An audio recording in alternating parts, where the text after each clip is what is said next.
Hey y'all, this is Timeka, the face behind Heyyy HR, and we have not done a story time in a while. And this one has just been on my mind so heavily. So I want to tell you guys why I don't think getting a certification or an HR degree is going to lift your career up. If you want to know what can start your career, there are tons of videos that I already did that tells you the top 3 ways to start your career. It went live. Like, I've just done it over and over again because I really wanted to let you know what happened to me. If you want to know what happened to me, keep watching.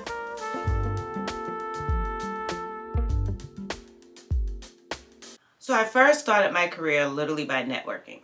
If you watch any of my videos, if you're on my email list, then you've seen me talk about that a ton. It was literally me telling my cousin, just kind of venting. I mean, he was my cousin. I'm like, listen, man, I really want to start my career.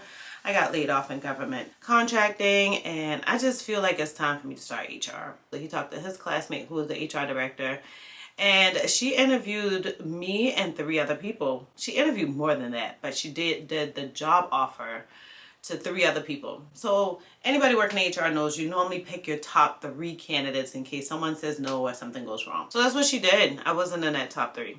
She extended job offers to 2 of them, and they both declined. She offered it to the 3rd person. At first, that person accepted, and then a week before they were supposed to start, they called back and rejected the offer. So she called me and offered the position to me. I was thrilled. I had absolutely no HR experience. I had already started my HR degree. I was only a year from finishing my HR degree, but that just wasn't enough. So luckily my network pulled through for me and I started my HR career. So that shows you how even starting that degree and trying to get a job isn't gonna work, right? So I went through and I took the exam thinking, okay, let me get certified. I tried for the HRCI first. They automatically told me no. I tried for SHRM next. I took that exam and I failed it.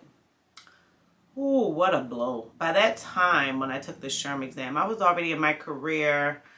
I was already in my career for about 3 or 4 years. So I said, okay, I'm gonna rush and take it next opening. And then I changed my mind right before it. Because my company that I work for, they had paid for it for me the first time.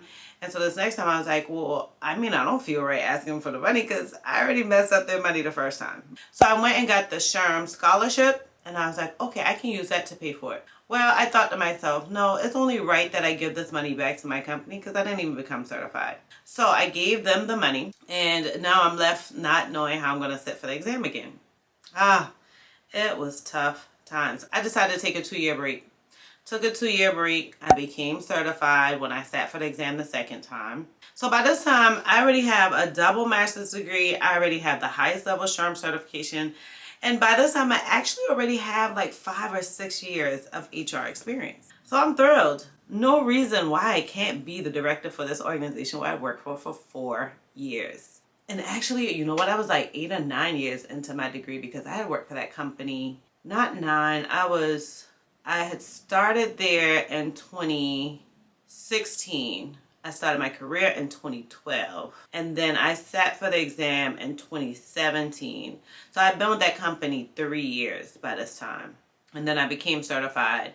So in my 4th year, the CEO had decided to let the HR director go. I worked in her position for 9 months. Doing the HR director position, we had already created a recruiting strategy, so I was the recruiter. I walked in there as the generalist. I had 2 people that reported to me, so I was responsible for them. And I just thought, like, what else can I do to be ready for this HR director position?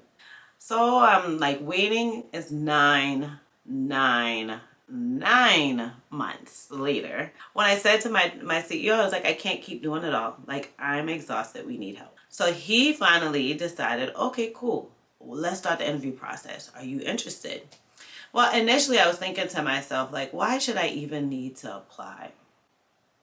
See, sis knew what she'd been doing a long time ago. She just didn't have the confidence. But actually another director talked me into applying.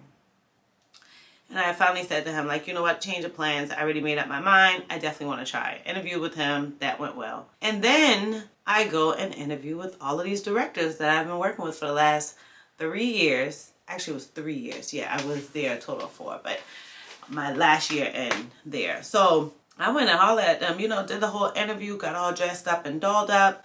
The questions really annoyed me. Like, none of these people knew HR, and I knew that. That's why I was doing the position for 9 months. So I was already annoyed because I wasn't asked any HR questions. The only person that asked questions that I felt were really solid and valuable were one person that asked me, like, how would I feel about, you know, being acclimated with the team as the director now that they've always known me as a generalist. The other question that I thought was very, very helpful, and I could see the reason for that, was the CFO, or the finance director. She said to me, you know, how comfortable am I with managing like the finance budget and things like that. Those were the only questions. Mind you, I got interviewed by like 6 directors. Be honest with you, another director asked me, what has motivated me? And so I said my mother. It's like 2 of them laughed, including the person that told me to go for this position. I was frustrated. We had been quote unquote friends. And so she looked at my face and saw that I had no laugh in my face at all. And she said, well, you know, I didn't mean to laugh. You know, the thing that really kind of threw me off is I really thought you were going to say Michelle Obama. Well, in my mind, I'm like, you're the one who talked me into this. My reply to her was, I really admire Michelle Obama. I really think she's an amazing person, but I've seen my mother struggle. Anyhow, long story short, I didn't get that job. And you know what sucked more? The fact that they went and interviewed a few other people. Quite a few of them were qualified. They selected someone that had absolutely no HR degree, no HR certification, nothing. Nothing. Now, not only did that happen to me, I've seen that happen so much in my career. I've seen that happen often. I felt like it was just necessary to do this story time so you guys can know, like, position yourself outside of those criterias. I was happy that I went and passed the exam the second time. I paid $1,000 just to take the exam, just to get the study material. And I went to ask for a refund, and they only gave me back the exam fee, which was like just over $300. It was cool, because you know what happened? I now make a comfortable salary that I'm happy with. If they'd given me a comfortable salary back then, I probably wouldn't even ask for the money. You have to just do like I learned late, because I learned this late. You know what, Mika? Be confident in what you know. Tap into your network. Get your resume where it should be, and you'll be fine. I personally, if I knew what I knew now, I would not even have gotten my degree that early. But it was my degree that made me realize I wanted to do HR. So it really kind of worked out, right? Because I thought I wanted to be a nurse, thought I wanted to be a doctor, that type of thing. You know, now I have tons of student loan debt, and I wish I had just waited, worked at an organization, let them pay for it. So I encourage you to just know that that was my story. That's how things went for me. It wasn't nice at all. So let's not let like a degree or letters behind your name or something else validate who you are. Get comfortable in knowing that you know some information, even if you have no HR degree. Like, that's where your network really helps you. Like getting into groups and hearing the lingo that people are saying, and start getting comfortable with it. Get that resume right and interview. So that was a nice, quick, short story time, but that one's been on my heart for a while. I've had it on my list for a long time that I was like, I really need to tell him about this. I really need to tell him about this.